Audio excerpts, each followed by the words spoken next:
con la siguiente presentación.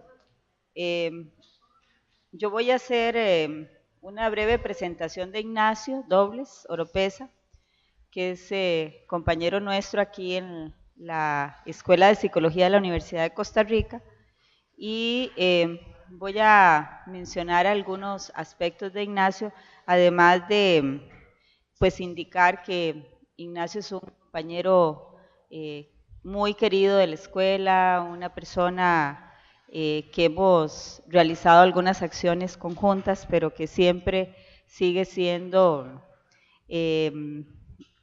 una persona que escribe muchísimo y que nos aporta muchísimo a la psicología. Así que voy a dar alguna lectura de algunos de los, como para ubicar a Ignacio rápidamente. Bueno, Ignacio es catedrático de la Escuela de Psicología de la Universidad de Costa Rica. Ha sido distinguido por el Colegio Profesional de Psicólogos como uno de nuestros colegas distinguidos. Obtuvo la mención de honor en los Premios Nacionales de Cultura Aquileo Echeverría, categoría ensayo por el libro Memorias del Dolor. También el premio del Colegio Profesional de Psicólogos de Costa Rica, la mejor publicación del año por el libro Militantes, Vivencias de la Política en la Segunda Ola del Marxismo en Costa Rica, escrito junto con Vilma Leandro. Obtuvo el premio Pierre Thomas por mejor investigación del parte del Colegio de Psicólogos, el premio Ignacio Martín Baró por contribución a la psicología latinoamericana de la Universidad de Guadalajara. Ignacio hizo su doctorado en estudios de sociedad y la cultura de aquí de la Universidad de Costa Rica y una maestría en psicología. Además, como no tenía tiempo, hizo otra maestría en estudios de literatura latinoamericana. El licenciado de psicología en la Universidad de Costa Rica y obtuvo un bachiller en psicología con alta distinción de la Universidad de Virginia en Estados Unidos. Tiene amplios intereses en psicología social, política, derechos humanos, psicología comunitaria, identidad social y construcción de valores, desarrollo de moral, la violencia y sus efectos y, como lo mencioné, literatura latinoamericana. En su experiencia ha trabajado no solo como docente, sino como investigador en diferentes campos. Y quisiera mencionar, además de todas sus invitaciones a nivel nacional e internacional, de algunas de sus publicaciones. Bueno, una de ellas es la que hoy él nos va a compartir, sobre Ignacio Martín Baró, una lectura en tiempos de quiebres y esperanzas. También en este momento tiene en prensa, y ya recién me dice que va a salir el libro de investigación cualitativa, Metodología, Relaciones y Ética, Estrategias Biográficas, Discursivas y de Campo. Como ya mencioné, hizo un libro sobre militantes en Costa Rica y, bueno, recientemente también uno sobre inmigrantes, psicología, identidades y políticas públicas, la experiencia nicaragüense y colombiana en este país. Junto con otros autores, entre ellos Daniel Fernández, que lo veo por acá, y Eduardo Bolaños, Calero, Nacionalismo, Conflicto y Discursos, además de otras personas. En Psicología de la Liberación también ha escrito, y bueno, allí podría seguir mencionando otros textos o libros que el autor pues en este caso, Ignacio ha desarrollado. Así es que no quiero seguir más que decirles que sigue siendo profesor de la Escuela de Psicología, ahora apoyando mucho la Cátedra de Psicología Comunitaria y desarrollando trabajo también en ese ámbito. Y sin más, pues los dejo con Ignacio. Muchas gracias, Tere. Buenas tardes. Gracias por estar aquí y gracias a Mauricia y las organizadoras y organizadores por invitarme a hablar del libro sobre Ignacio Martín Baró. Yo escribí este libro, se publicó hace como un año me hago responsable y supongo que tengo que explicarme. Y eso es lo que voy a tratar, a tratar de hacer.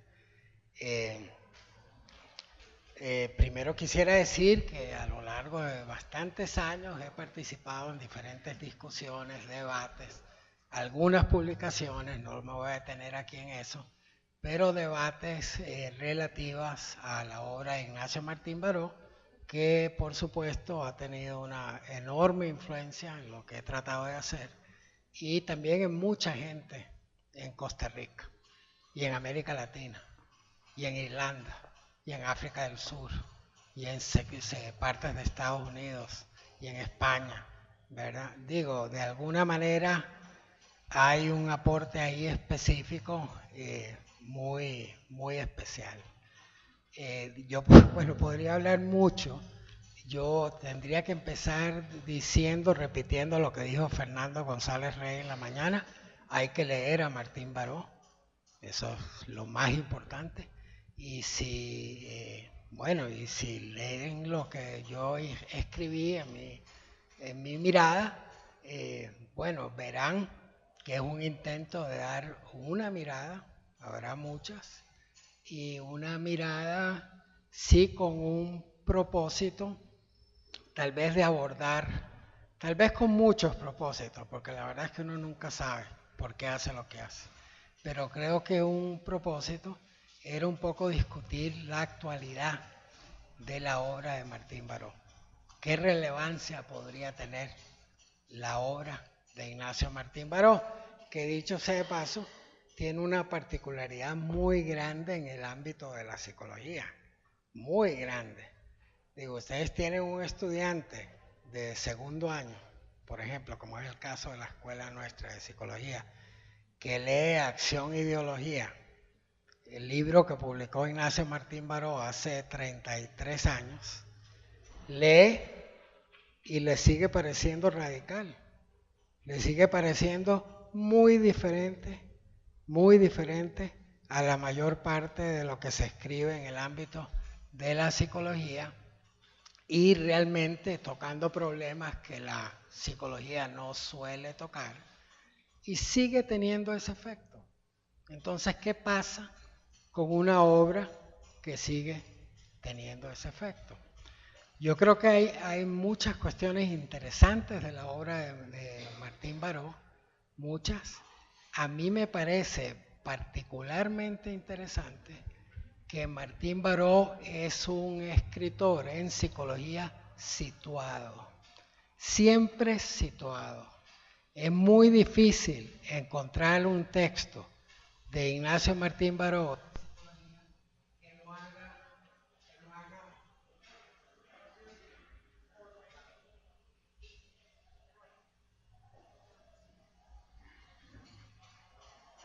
¿Aló?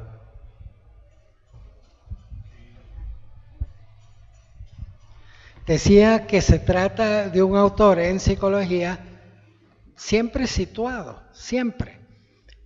O sea, no hay escrito donde no haya una valoración de escenario, de correlaciones de fuerzas, de problemáticas. No está escribiendo en abstracto, un poco lo que se podría escribir en cualquier circunstancia, en cualquier momento, Entonces ahí tenemos una virtud, creo que muy, muy grande, porque no es lo usual en el campo de la psicología. Y también no deja de ser muy interesante con todos sus alcances y y lo que no alcanzó a desarrollar más, o los problemas que puedan tener temas complejos, pero la forma de pensar la psicología de Ignacio Martín Baró no es un mundo cerrado en sí mismo. Él no está escribiendo para resolver los problemas científicos de la psicología, ni para resolver la contradicción entre lo que alguien dijo y lo que otro dijo. No, es una manera de construir el saber de psicología muy articulado con sus tiempos, con las fuerzas culturales, políticas, sociales que se están moviendo en su tiempo, cosa que en el caso de la psicología marca los mejores momentos de la psicología. Cuando la psicología se abre, tiene conductos que la articulan con el mundo cultural, social, político que se está moviendo alrededor. Y de esto no hay la menor duda. Es decir, la evolución de la contribución del pensamiento de Ignacio Martín Baró en psicología está vinculado a las comunidades cristianas de base, a las organizaciones campesinas, al movimiento sindical salvadoreño, ¿verdad? Es decir, tiene mucha articulación. Y eso también me parece particularmente interesante en una disciplina donde el pensamiento tiende a cerrarse en sí mismo. Es decir, hay una vinculación. Por supuesto que fue asesinado, la próxima semana conmemoramos el triste aniversario, fue asesinado a los 47 años, ¿verdad? Fue asesinado y además fue asesinado en una posición de compromiso enorme con lo que pensaba y lo que hacía. Eso sería como un capítulo aparte que, bueno, van a encontrar algunos elementos en el libro. Y por supuesto que hay muchas líneas de pensamiento abiertas que están incompletas, ¿verdad? Que hay que trabajarlas más, que son sugerentes. Pero es una obra importante, porque en 47 años nos dejó Acción e Ideología 1 y 2, nos dejó el libro de Psicología Social de la Guerra, dejó escritos sobre opinión pública, dejó cantidades de artículos en diferentes lugares del mundo y además hizo algo muy particular también que por lo menos yo valoro altamente. Martín Baró tejía redes. Cuando nosotros lo invitamos a venir acá en el año 1985, la primera vez, él pidió reunirse con la entonces sección de Psicología Social de la Escuela de Psicología de la Universidad de Costa Rica. Él pidió la reunión, que se convocara a toda la gente, ¿verdad?, que hacía Psicología Social. Y efectivamente, bueno, todos querían ir a la reunión con Martín Baró, ¿verdad? Nos reunimos ahí en una sala en la Escuela de Psicología. Yo no sé si Marlon estuvo ese día ahí. Ahí está, un testigo de que no estoy inventando. Estaba Mirta González, Danilo Pérez, Jaime Robert, nombres que quizás conozcan o no. Y cada quien habló de lo que estaba haciendo. Y lo increíble del asunto es que nunca nos habíamos escuchado. Nadie de los que estábamos ahí sabía lo que estaban haciendo los otros colegas. Y lo escuchamos por primera vez. Y después Martín Baró en El Salvador escribe un pequeño artículo sobre la reunión y lo que se hacía. Eso es, en general, fue la actitud muy generosa, muy articuladora, y por eso cuando es asesinado Martín Baró había redes de una u otra manera establecidos que pudieran actuar en alguna dimensión. Bueno, hay mucho. ¿Qué pasa con un pensador que hizo bastante aportes en unos campos más que otros? Otro fue más coyuntural, ¿verdad? En otro fue, a mí me sigue pareciendo que, por ejemplo, por poner un ejemplo, el capítulo 8 del libro Acción e Ideología de 1985 sobre la violencia es prácticamente lo mejor que yo he leído en psicología sobre la violencia. Todavía, a estas alturas. Lo más integrado, ¿verdad? Lo más articulador. Y bueno, otros pensarán otra cosa, pero hubo campos donde hubo aportes muy sustanciales. Otros, como digo, fueron más coyunturales. ¿Qué pasa con una figura y además con otras virtudes? Martín Baró, bueno, ¿cuál era? Por ejemplo, yo creo que el tema de Martín Baró no era la concientización. Que el mismo Freire hizo su famosa autocrítica acerca de cómo concebía la concientización y cómo había que también poner el énfasis en la organización. El tema de Martín Baró claramente era la transformación social, era la desideologización para transformar la realidad presente. Y aquí hay otra particularidad de Ignacio Martín Baró, que bueno, a ver dónde la encuentran en el campo de la psicología. Es un autor que le prestó enorme atención en sus escritos a la organización popular, a la organización campesina, a los sindicatos. Y el mismo Martín Baró decía, no se trata de trabajar los sindicatos por trabajar los sindicatos, porque hay corruptos, hay sindicatos patronales que se ven. Se trata de trabajar los sindicatos por su potencial de canalizar intereses sociales. Y esa idea de intereses sociales es clave en la obra de Martín Baró.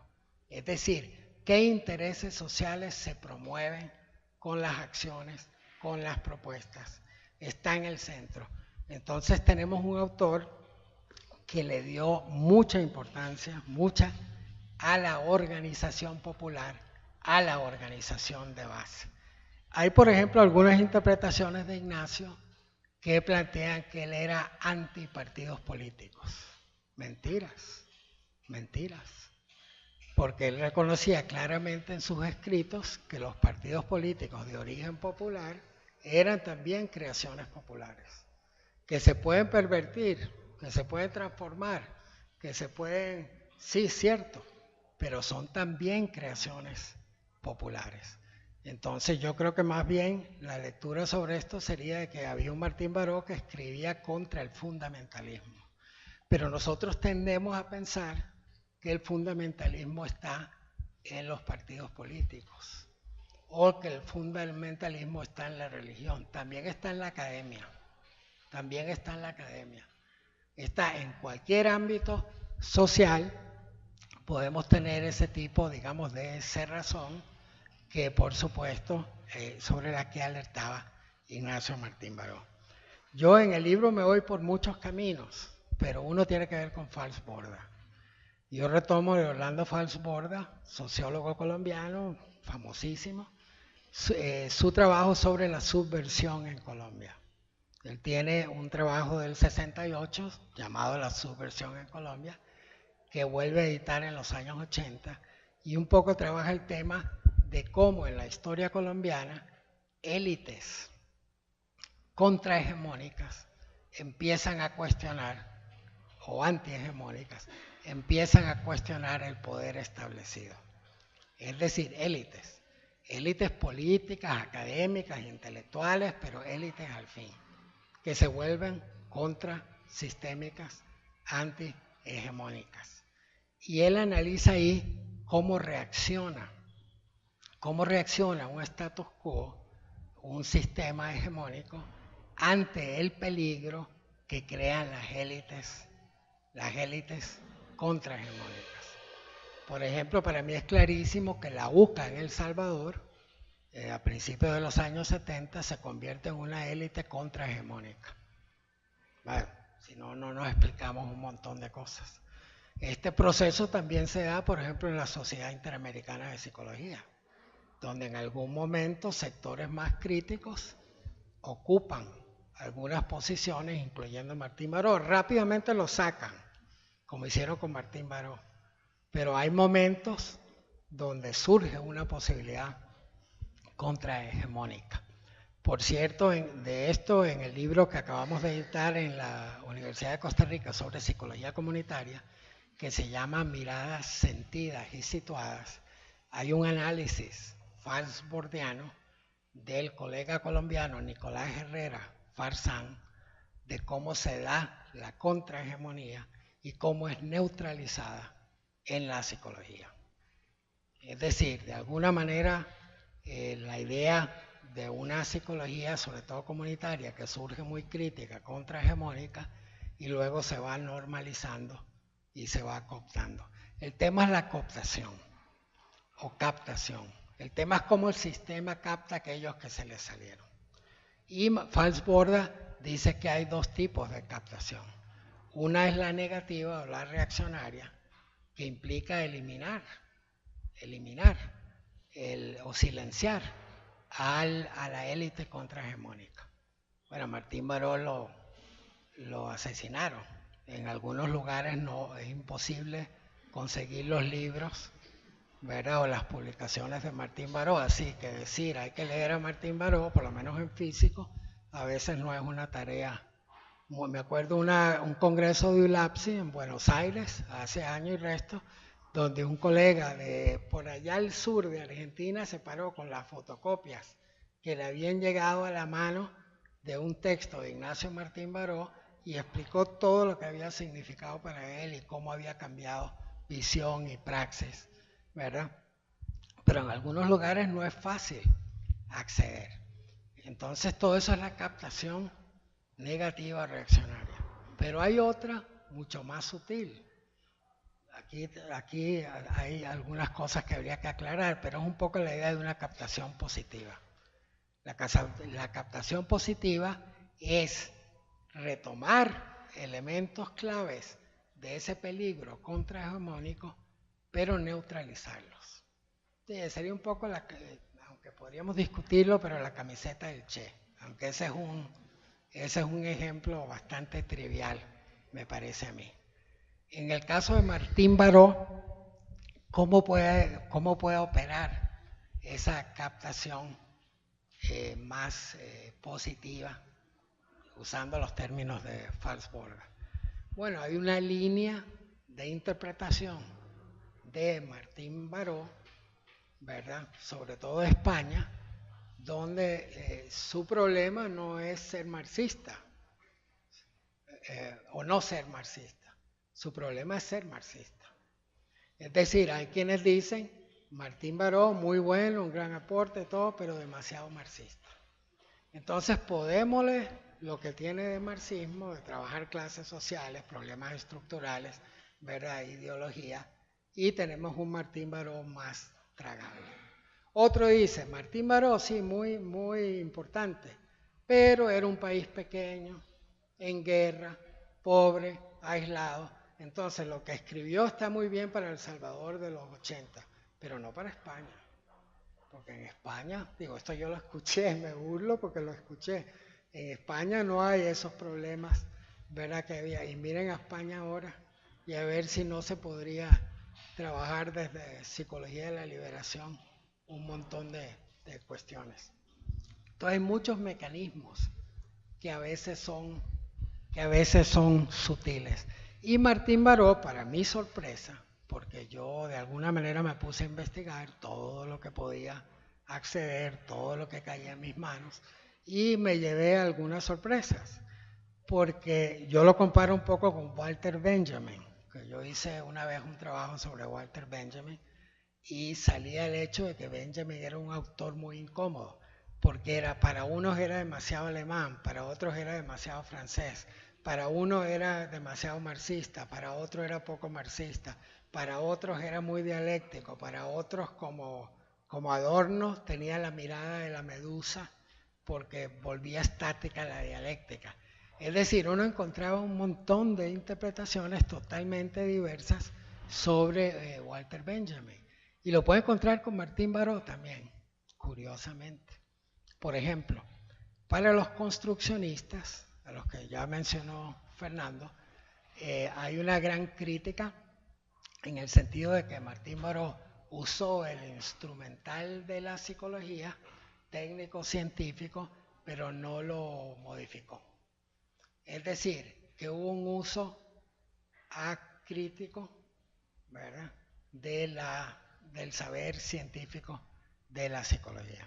Entonces uno encuentra esa crítica y uno encuentra la otra totalmente contraria, ¿verdad? De que como un autor González, que escribe en el año 2009 en la revista de la UCA, del propio Salvador, que más bien critica a Martín Baró porque no le daba el lugar debido a la ciencia y al instrumental técnico-científico. Uno encuentra autores que dicen algo así como que Martín Baró fue el padre no, pero alguien lo escribió en algún lado, exageró, pero que Martín Baró era como una especie de figura clave de la psicología comunitaria. Eso lo escribieron en Venezuela, creo que fue Karen Kronig, Es que algo parecido escribió Bernardo Jiménez. Y uno encuentra en El Salvador, de Nelson Portillo, que la afirmación de que quien obstaculizó el desarrollo de la psicología comunitaria en El Salvador fue Ignacio Martín Baró y la UCA por sus, básicamente, prejuicios antiestadounidenses.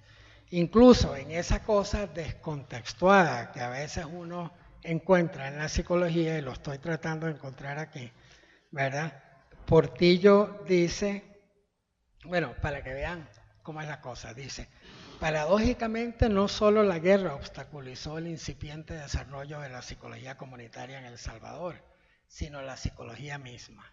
La oposición de Martín Baró y los jesuitas de la UCA hacia la psicología comunitaria cerró espacios de trabajo para esa perspectiva. Esto está escrito en un libro editado por Maritza Montero, Irma Serrano, sobre historias de la psicología comunitaria en América Latina, donde hay un magnífico artículo de Tere Cordero, que está aquí sentada a la par, ¿verdad?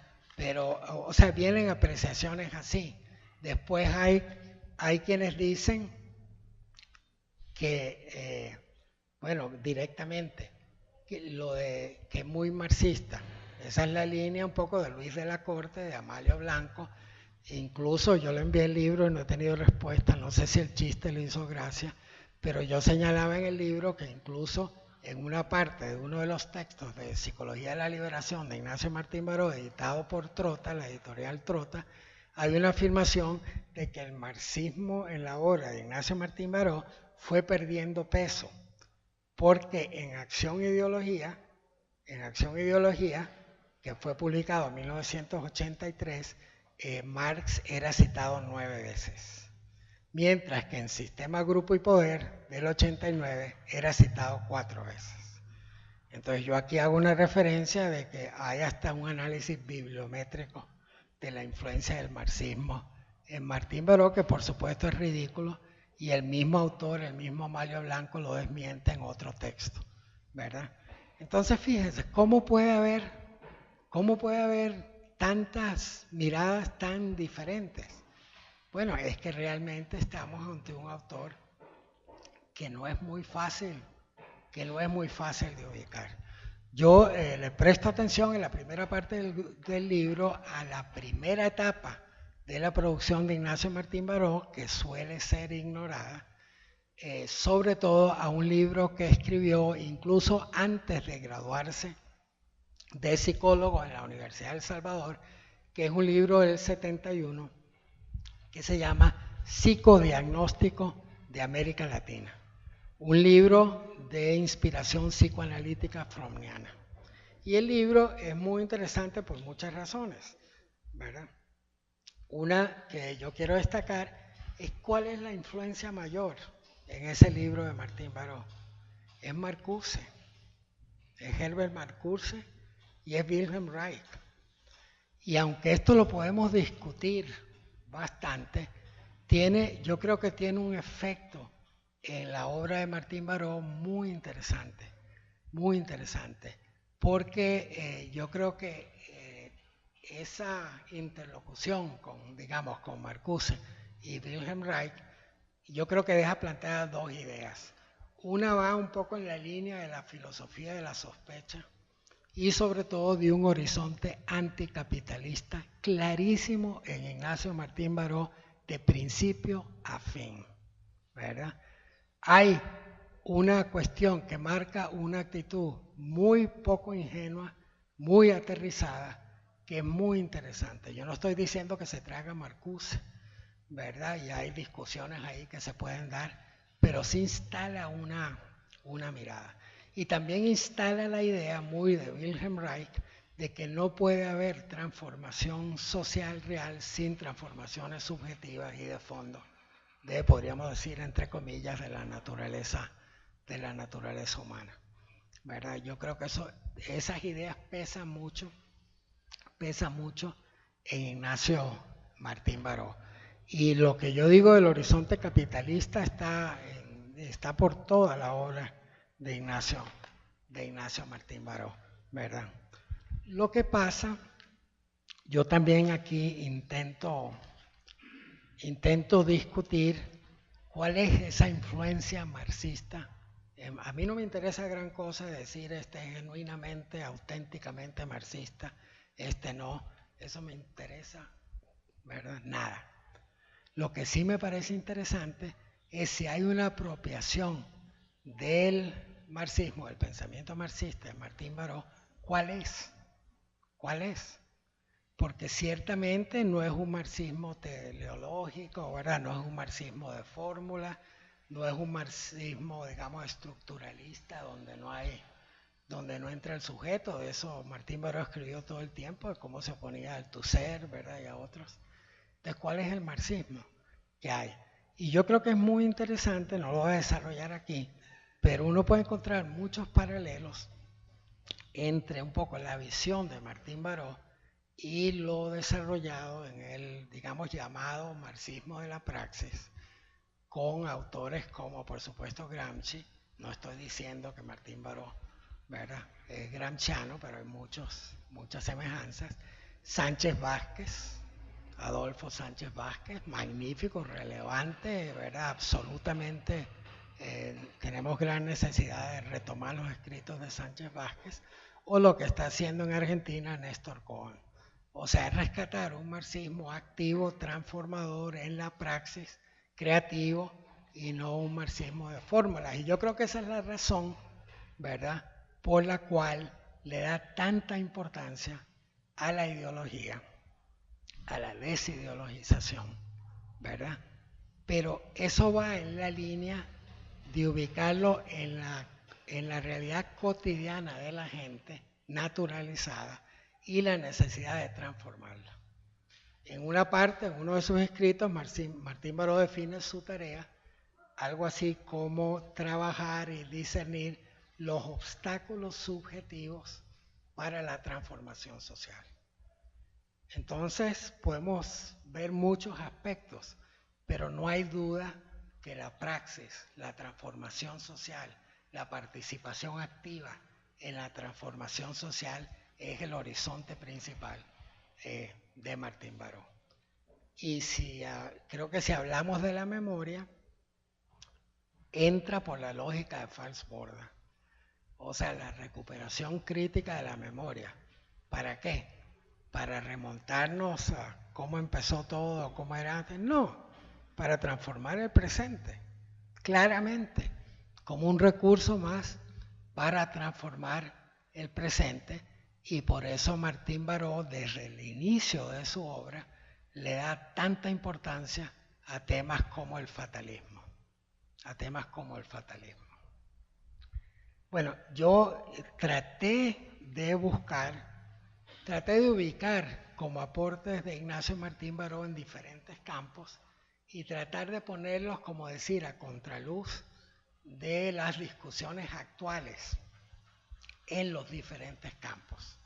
Un poco para ver si hay algo actual, alguna contribución relevante, o si no, qué, ¿verdad?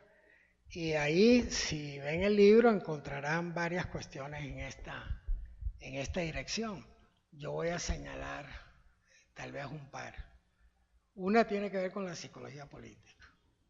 Si uno se pone a ver, creo yo, con cierto detenimiento, el campo de la psicología política latinoamericana o mundial, creo que sigue teniendo muchas confusiones, ¿verdad?, y muchos problemas de definición muy grandes. Uno muy particular, ¿verdad?, ya hay autores, por ejemplo, españoles que han escrito sobre esto, es que muchas veces es una psicología política que nunca define lo político.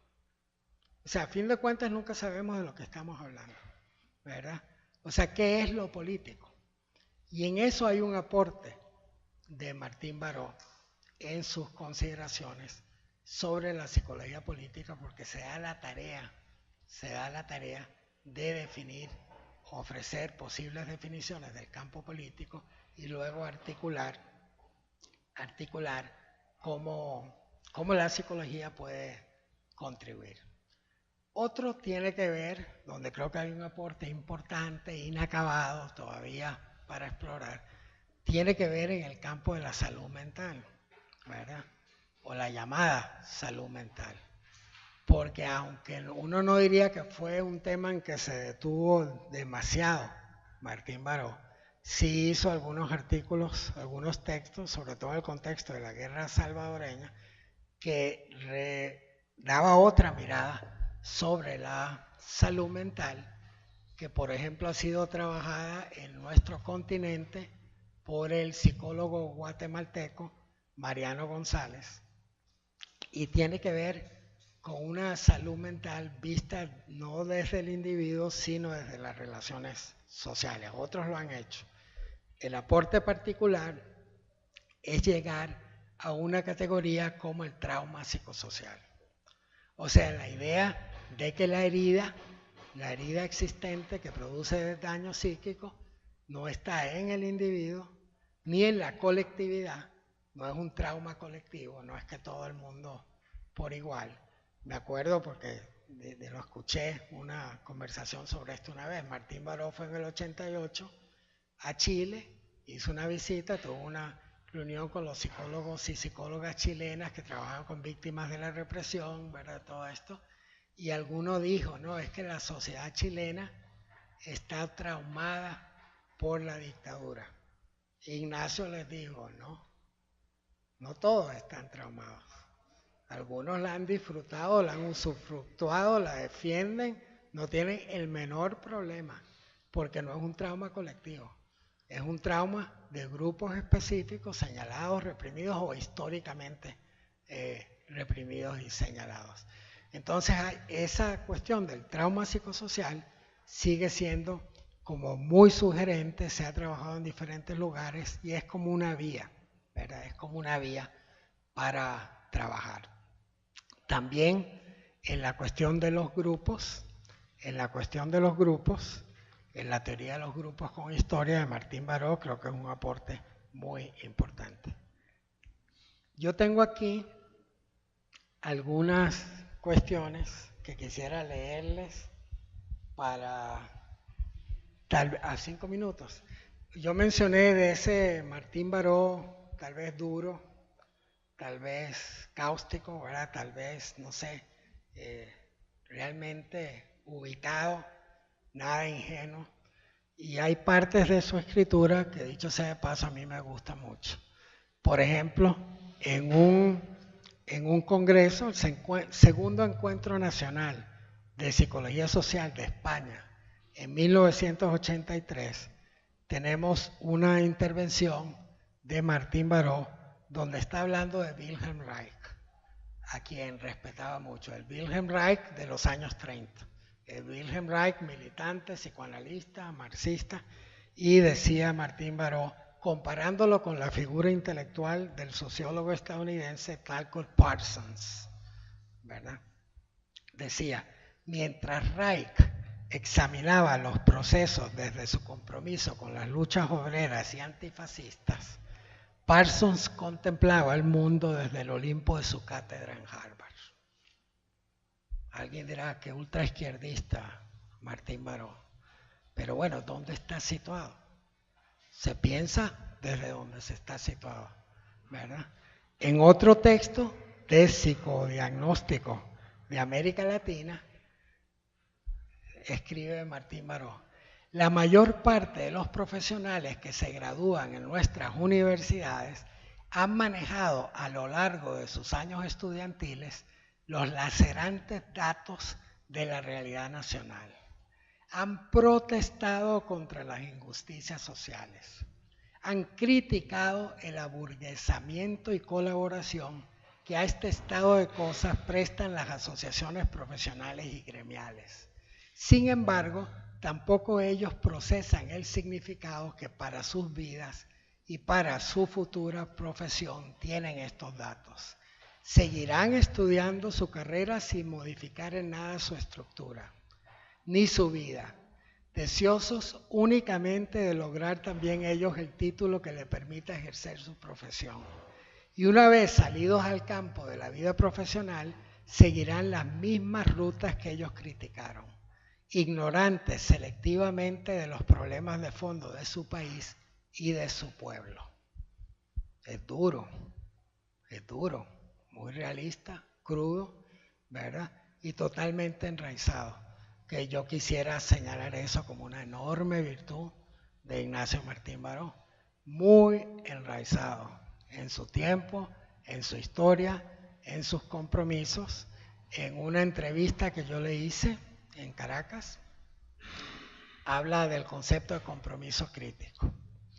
Es decir, se trata de tener una actitud crítica, claro, tener distancia analítica, poder señalar lo negativo, poder superar el pensamiento, etcétera, etcétera, pero a la par de un compromiso.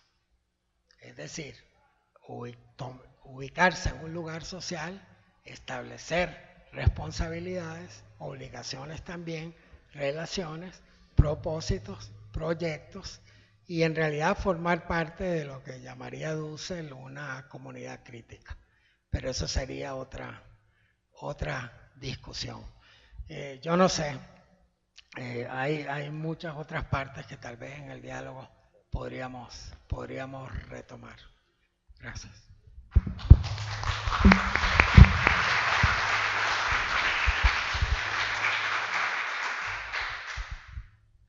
¿Alguien quiere algún comentario?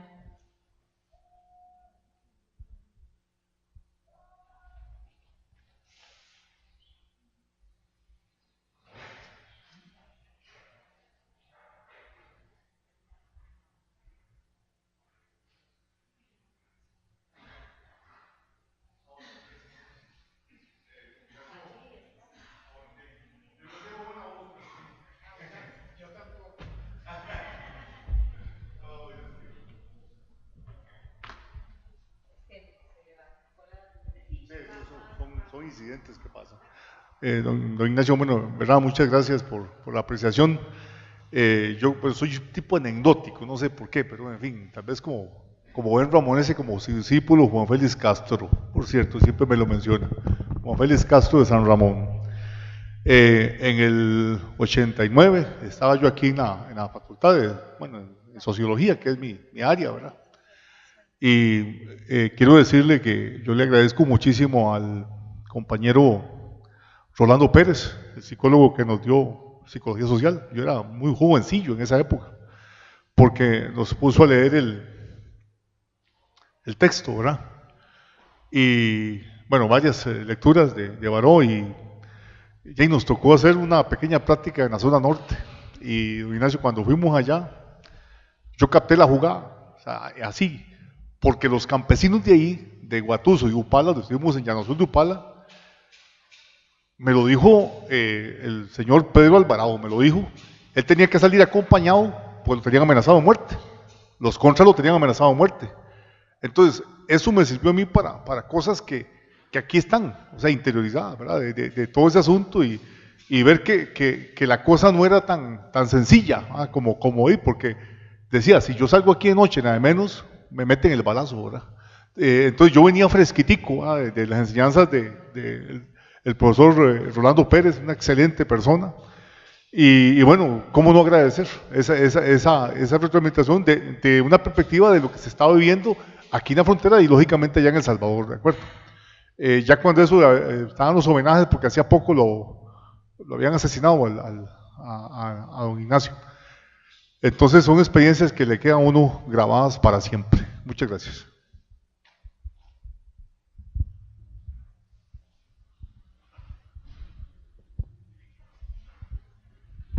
Muchas gracias, Ignacio. Estamos en víspera de elecciones aquí en Costa Rica. Entonces, estaba pensando en su opinión, ¿cuáles de las cosas que Ignacio Martín Baró escribió en su investigación que tenía que ver con elecciones en Centroamérica, en procesos de opinión pública, podríamos tener en mente todavía tantos años después con una situación tan diferente en estos días de víspera de elecciones?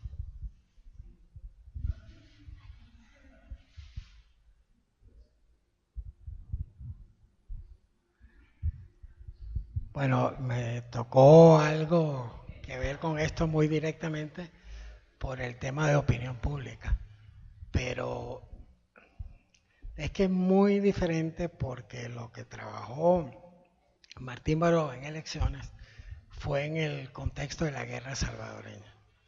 Entonces, tenía particularidades muy propias de ese contexto. Sin embargo, ¿verdad? Sin poder contestarte directamente, porque no sé cómo hacerlo, sí hay una discusión sobre el poder que es muy interesante en relación a la obra de Martín Baró. Martín Baró, y ya voy a ir a lo electoral para que veas cómo lo relaciono. Martín Baró escribe directamente sobre el tema del poder en el libro Sistema, Grupo y Poder. Muy tomando a Max Weber y a Foucault, ¿verdad? Y da una definición de poder, de recursos de poder. Bueno, ahí está bastante desarrollada. Yo encontré dos líneas de crítica a la visión del poder de Martín Baró. Una es decir, de que Martín Baró tenía una visión de poder unilateral, es decir, que negaba posibilidades de resistencia, ¿verdad? Porque él parte de la definición de que poder es la posibilidad de imponer la voluntad sobre otros, la definición weberiana, más o menos. Esa es la crítica de Maritza Montero en los libros de psicología comunitaria, que yo realmente cuestiono seriamente, porque si algo trabaja Martín Baró es la resistencia al poder.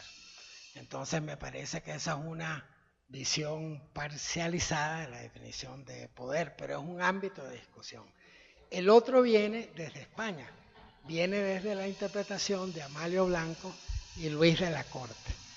Y ahí sí se vuelve asombroso, porque hay una parte donde creo que es Luis de la Corte escribe que lo que quería Martín Baró para El Salvador era funcionamiento limpio, no problemático de la democracia liberal, de las elecciones, de los procesos electorales, que esa era la aspiración de Martín Baró, y que trabajaba el tema del poder por la problemática de la guerra, de la injusticia, y cómo eso podría ser superado hacia ese poder liberal. Y hay varias alusiones de esto. Y esto es muy interesante porque terminan diciendo que la visión del poder de Martín Baró era la visión liberal del poder, ¿verdad? Es decir, que se limita, es decir, si alguien es elegido en elecciones, diría Luis de la Corte, es un poder racional, es un poder legítimo. Y en última instancia ni siquiera se define como poder. Poder hay cuando hay guerra, cuando hay injusticia, y es muy interesante porque en una de sus últimas intervenciones en un congreso, en 1988 en Colombia, Martín Baró tiene una larga intervención señalando por qué las elecciones no son el poder y por qué lo electoral no es lo definitorio. Es decir, algo así como poder decir que lo electoral se disputa un poder, pero no el poder real, social. Y yo creo que eso es absolutamente pertinente. Digo, lo tomo un poco por el lado de la discusión del poder. De lo electoral propiamente, bueno, es muy, digamos, muy puntual y muy contextuado lo que escribió Martín Baró, que además hizo, por ejemplo, en 1984, él y UDOP, imagínense Martín Baró, para quienes no saben, Martín Baró en un país en guerra, en una guerra totalmente polarizada, ¿verdad? Con miles de muertos, desarrolla un instituto universitario de opinión pública y hacen 23 encuestas nacionales. Yo estuve por una comisión en que me metió Ignacio ahí, estuve con mexicanos, europeos, españoles, que no podían entender eso. O sea, como en un contexto de guerra se hacían encuestas. Y en el 84 hacen encuestas y las encuestas del UDOP dicen que en El Salvador iba a ganar la extrema derecha, Arena, la Alianza Republicana Nacionalista que desgraciadamente gobernó durante demasiados años. En ese momento la presidencia era demócrata cristiana. Y Eliud Opp es el único que sale diciendo, va a ganar la derecha, la extrema derecha. Crucifican a Eliud Opp, crucifican a Martín Baró, los sectores sociales, la prensa, los demócratas cristianos, etcétera, etcétera. Porque estaban diciendo que la extrema derecha iba a ganar. ¿Quién gana? Gana Arena. Entonces viene una pregunta en ese campo electoral de las encuestas, ¿verdad? Y tiene que ver con el compromiso. ¿Cómo desde un saber técnico, profesional, científico, cómo ayuda a una causa? O sea, ayudo diciéndole a los que quieren escuchar. Ayudo suavizando. ¿Ah? ¿Cómo se ayuda de mejor manera? Se ayuda de mejor manera diciendo a los sectores, las comunidades, los grupos, los que quieren oír o los que creemos que va a ser más digerido, o ayuda más plantear el compromiso crítico. Por ejemplo, yo les cuento, yo participé en un proyecto de Ignacio Martín Baró, de nuevo, la perspicacia, la ubicación, el estar ubicado. Martín Baró ideó una comisión internacional para monitorear las encuestas electorales en el proceso electoral de Nicaragua de 1990, ¿verdad? Porque la idea, eso operó una vez asesinado él, intervenido Panamá, porque la idea era que las encuestas de opinión pública podían ser utilizadas para justificar la intervención. Ahí actuamos y trabajamos Domingo Campos Ramírez y yo. Ahí estuvimos semanas entrevistando a medio mundo, persiguiendo a encuestadores, acompañando encuestas, etcétera, etcétera. ¿Qué pasó en ese proceso electoral? En ese proceso electoral, todas las encuestas, menos Borges y asociados, que le ganó un poco más de clientes acá, se equivocaron rotundamente. Yo estuve 3 días antes de la elección en la UCA con el que dirigía la UCA diciendo que el Frente Sandinista iba a ganar por 63%. Sacó 41%. Ganó Violeta de Chamorro por 20%. Bueno, hay mucho que contar ahí. Pero lo más interesante es que si uno veía la gran cantidad de encuestas que se habían hecho desde meses antes sobre el servicio militar patriótico, sobre la visión de la paz en Nicaragua, sobre tal y tal política o la otra política, era clarísimo, clarísimo, en un análisis detenido de la información, que el Frente Sandinista iba a perder. ¿Por qué nadie lo vio? No lo vieron las grandes encuestadoras, no lo vieron los mexicanos, no lo vieron estadounidenses, ¿verdad? Bueno, ahí vino un gran debate, pero un poco abría esa cuestión de cuál es la mejor manera de canalizar un compromiso. Eso ronda lo que me tocó a mí de lo electoral, que tenía que ver con Martín Baró, ¿verdad?, en Centroamérica, porque mucho de lo que nos tocó hacer en el programa centroamericano de opinión pública tenía más que ver con la situación regional, la paz y la intervención. Sí, me gustaría, igual en la misma línea, de tratar de traer al tiempo presente el pensamiento de Martín Baró, un poco referido a los cambios que han ocurrido, porque del 89 hasta hoy pues, han ocurrido muchísimos cambios, ¿verdad? El Frente Farabundo Martí llegó al gobierno, sin embargo, no pareciera representar una alternativa, digamos, un poco en la línea que usted mencionaba, de que no necesariamente que la izquierda gane las elecciones significa que hay una alternativa a una forma hegemónica de ejercer el poder. Y específicamente con respecto a uno de los temas a los que más se refirió Martín Baró, con respecto al tema de la violencia, porque una de las cosas que preocupan mucho en nuestra región es cómo los niveles de violencia en el Triángulo Norte Centroamericano son comparables a países en guerra civil. Es decir, aunque ya no estamos en una guerra civil abierta, el conflicto social es tan desgarrador, tan profundo, tan agudo como en aquella época. Entonces, siendo este cambio de circunstancias importante, ¿qué cree usted del pensamiento de Martín Baró que podemos retomar para tratar de comprender lo que está pasando actualmente en la violencia centroamericana y pues podríamos ampliarlo a América Latina? ¿Y qué alternativas cree usted podría generar, digamos, ese pensamiento de cara a la acción, digamos?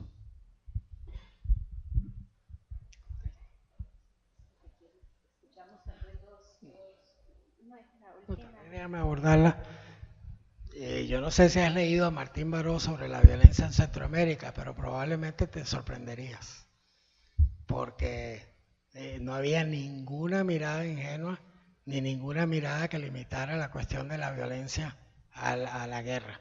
Por ejemplo, José Miguel Cruz, director del UDOP, una vez que asesinaron a Ignacio y discípulo de Ignacio Martín Baró, en 1999-2000 demuestra que en El Salvador, en los 10 años anteriores, es decir, del 90 al 2000, murieron más personas a manos de otras que durante la guerra. Y Martín Baró tenía clarísimo el enraizamiento de la violencia.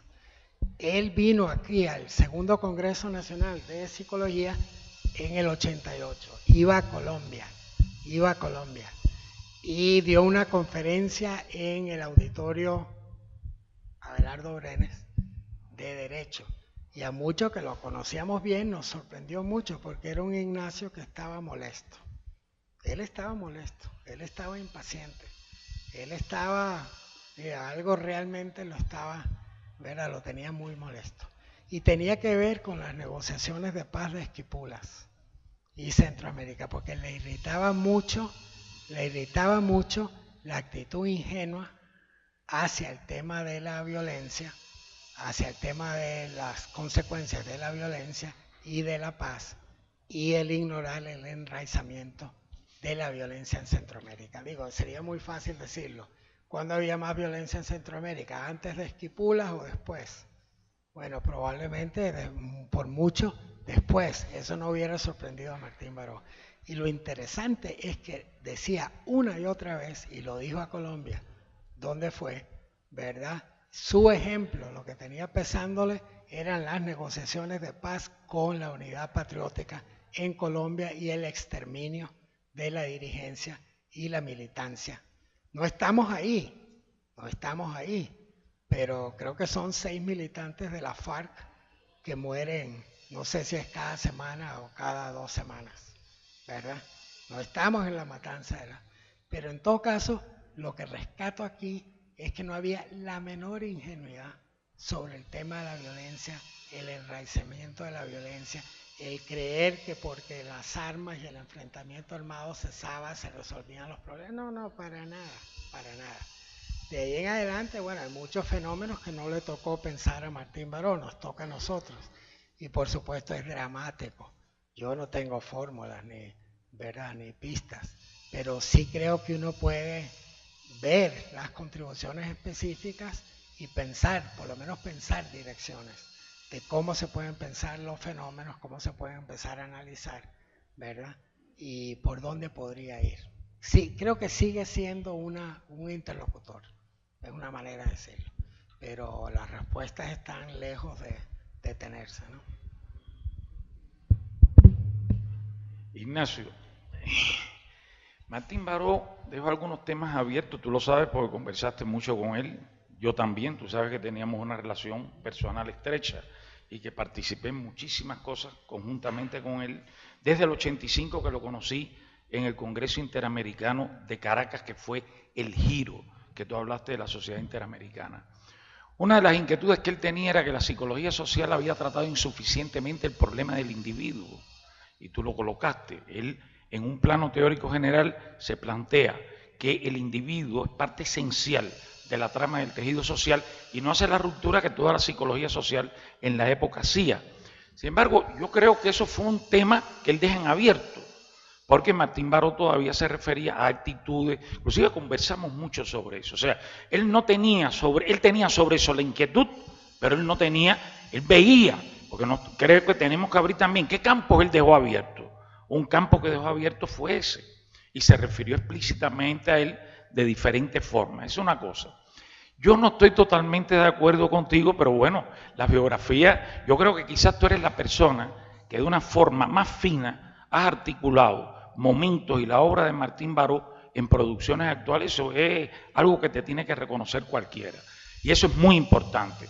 Sin embargo, cuando tú dices acá, que no lo tienes escrito, pero lo dices acá, que la Sociedad Interamericana lo aceptó y después lo soltó, yo te diría que mientras estuvo en vida fue un protagonista central de la Sociedad Interamericana. Incluso el último congreso que él participa, en el 89, me acuerdo que estábamos juntos, después Haroldo Rodríguez, que era el psicólogo más tradicional de Brasil, nos invitó a él, a Amalio Blanco, a José Miguel Salazar y a mí a ir a Río de Janeiro, a la universidad que en esos momentos él dirigía. Y recuerdo que Martín Baró tuvo un protagonismo en el 89 fortísimo y un reconocimiento fortísimo, porque la sociedad americana no tiene una tendencia inherente, depende de los grupos que articulen y sean capaces de virar esos rumbos, que en esa época fue esencial. Se hizo el primer congreso en Cuba en el 87. Él recibió una ovación porque ya era un psicólogo, porque la sociedad hizo un giro completo. Esa es la segunda cosa que te quiero colocar. Y lo que tú dijiste, que él no era crítico de los partidos políticos, yo no tengo a nivel escrito de él, que es porque no se pronunció en todo. Tú sabes que hay una relación donde tú circulas en conversación. Recuerdo por lo que este joven colocó sobre el Farabundo Martí, que él estaba totalmente consciente que en ese momento la fuerza progresista era el frente y había que apoyarlo, pero que cuando llegara al poder político, si llegaba, las cosas podían cambiar, porque él era tremendamente sensible a la crítica de las formas institucionalizadas de lo político en cualquier latitud, llámese socialismo o capitalismo. Acuérdate de eso. Y eso yo creo que es importante destacarlo, porque un poco vemos una pintura desde una óptica.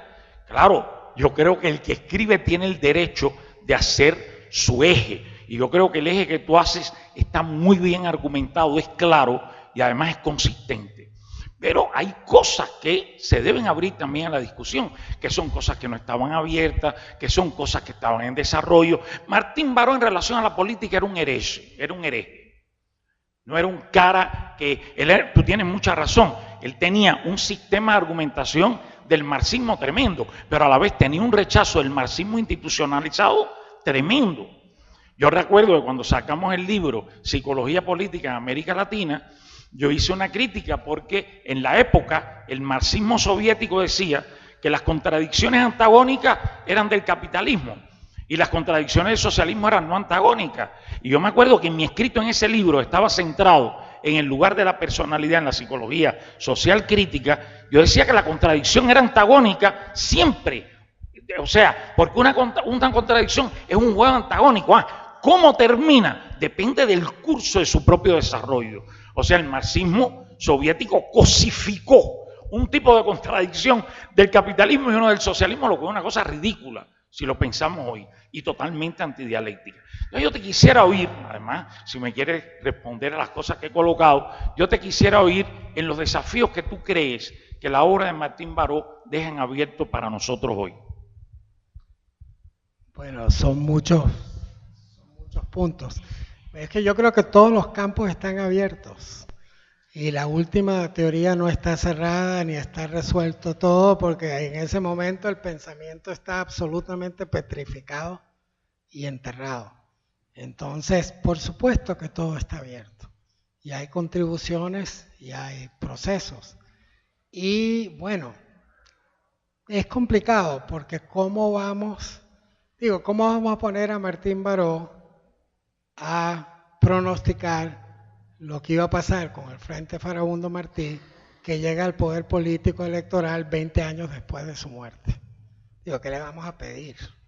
Eso, pero por supuesto que todo puede pasar, por supuesto, pero la vida es así. Un movimiento político puro se puede pervertir. Vean todos los problemas del Partido de los Trabajadores de Brasil, que no sé si han analizado. Digamos, cualquier cualquier organización política, producto de las circunstancias y la creación popular, tiene su devenir y se complica y se divide. Digo, todo eso puede pasar, pero estoy seguro que el poder soviético no era el problema de Martín Baró. Y tampoco el problema de Martín Baró es que iba a pasar con el Frente Farabundo Martí 20 años después de su muerte. Digo, el problema, mi argumento con lo político, es que hay escritos que por definición, Martín Baró era antagónico hacia la participación en partidos políticos. Y eso no es correcto, eso no es así, ¿verdad? No es así, porque sería incluso totalmente contradictorio con muchas cuestiones que escribió o defendía y por las cuales trabajaba, ¿verdad? Entonces es ahí, pero por supuesto que puede pasar de todo, por supuesto que todo está abierto. Y con lo de la CIP, que también quisiera abordar eso, que para muchos de ustedes puede ser muy remoto, para mí también lo es desde hace mucho tiempo, y para la psicología costarricense es absolutamente remoto, la Sociedad Interamericana de Psicología. Pero a lo que yo hago referencia con Martín Baró no es, digamos, lo que generaba. Entre otras cosas, Martín Baró no necesitaba ir con camiseta de la CIP para generar interés o interlocución o respuesta de la gente. El problema es este. Martín Baró en La Habana, ante un aplauso, que ahí estuvimos, tremendo, fue nombrado por la CIP vicepresidente de Centroamérica y el Caribe, ¿verdad? ¿Y qué significa eso? No es por estar en el puesto de la CIP, no es por estar figurando en la CIP, es por protección. Y en Buenos Aires, en el Congreso de Buenos Aires, el mismo año en que lo asesinan, lo sacan de ese puesto.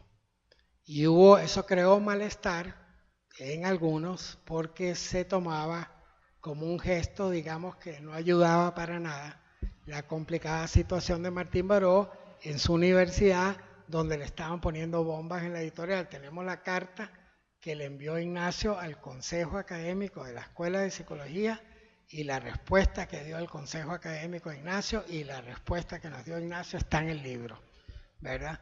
Entonces ese es el tema, no era figurar en la CIP ni que lo aplaudieran, era que eran instancias de protección a alguien que estaba en una cuestión vulnerable, ¿verdad?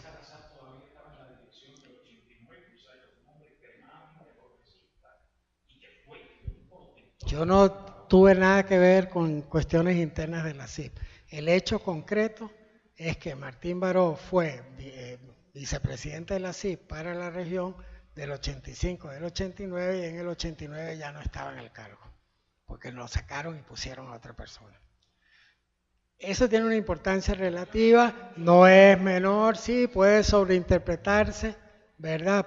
Yo no sé qué fue lo que pasó adentro, no tuve nada que ver, en ese entonces estaba por ahí gravitando y haciendo lo que podía, no tenía nada que ver con las movidas internas de la CIP. Sí tuve 2 años después que hicimos el congreso de la CIP aquí y ahí necesitaríamos una tarde entera para analizar lo que pasó, ¿verdad? Pero el hecho, digo, esa es la cuestión de la CIP, más que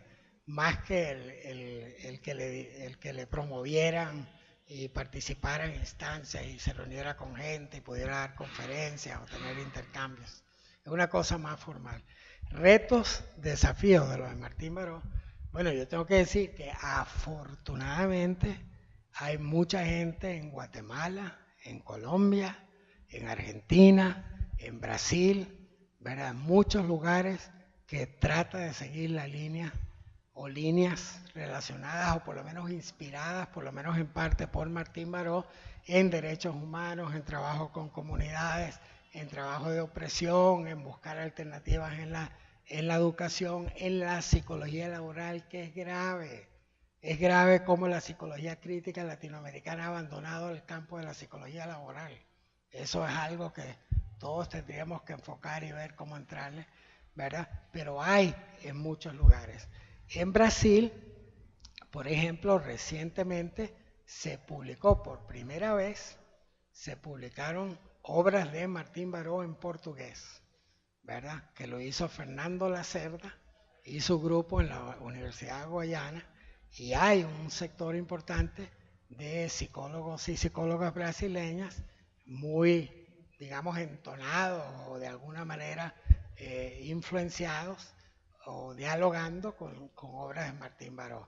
Entonces yo creo que está ahí, porque a fin de cuentas, por ejemplo, si hablamos de psicología de la liberación, mi opinión, ¿qué fue eso? Eso es una perspectiva ética política para la psicología, es una sensibilidad, no es una maestría, no es un manual, ¿verdad? No es el diploma que me pueden dar, ¿verdad? No es el texto que editen en Inglaterra, aunque sea importante que en Inglaterra editen un texto de psicología de la liberación. Es una perspectiva ético-política, de trabajo con la gente, no sobre la gente, ¿verdad? De trabajo a la par de la gente para transformar realidades injustas.